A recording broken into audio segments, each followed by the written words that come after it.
umunsi umwe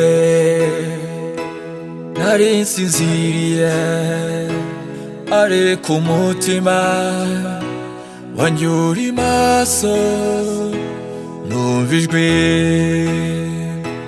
ry'uwo nakundaga rikomanga riti ngingorera kanuma kanjye muziranenge wanjye. Ubwo nagurutse nkingura bwangu, maze ndamuhobera mubwira nti uko wankunze nanjye nzagukunda, kandi nzakuratira n'abandi bose. Muhora akeyewe uri zuba, uri inzobe idahanda, mu bihumbi 10 ni wowe wagaragara gusa.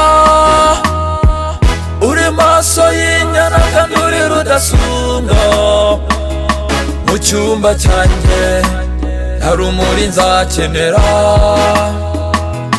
kuko Imana ihoraho yakuremye nk'ukwezi.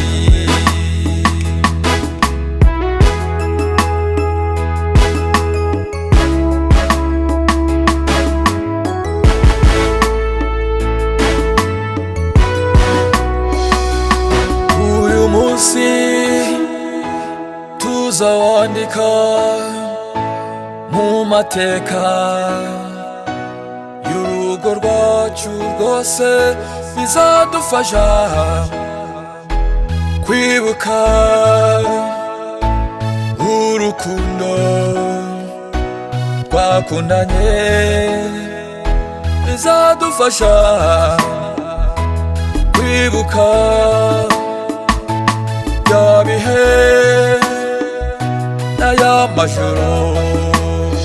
Uhora akeyewe uri zuba, uri inzobe idahanda, mu bihumbi 10 ni wowe wagaragara gusa. Uri maso y'inyana kandi uri rudasumbwa, mu cyumba cyanjye nta rumuri nzakenera, kuko Imana ihoraho yakuremye nk'ukwezi.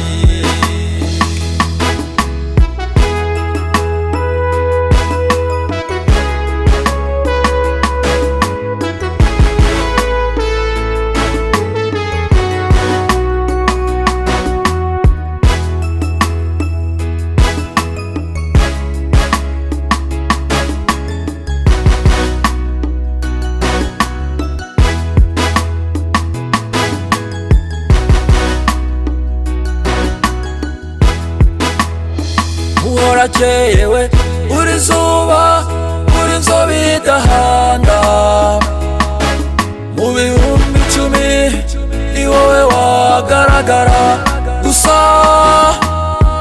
Uri maso y'inyana kandi uri rudasumbwa, mu cyumba cyanjye nta rumuri nzakenera, kuko Imana ihoraho yakuremye nk'ukwezi. Uhora akeyewe uri zuba, uri inzobe idahanda, mu bihumbi 10 ni wowe wagaragara gusa. Uri maso y'inyana kandi uri rudasumbwa, mu cyumba cyanjye nta rumuri nzakenera, kuko Imana ihoraho yakuremye nk'ukwezi.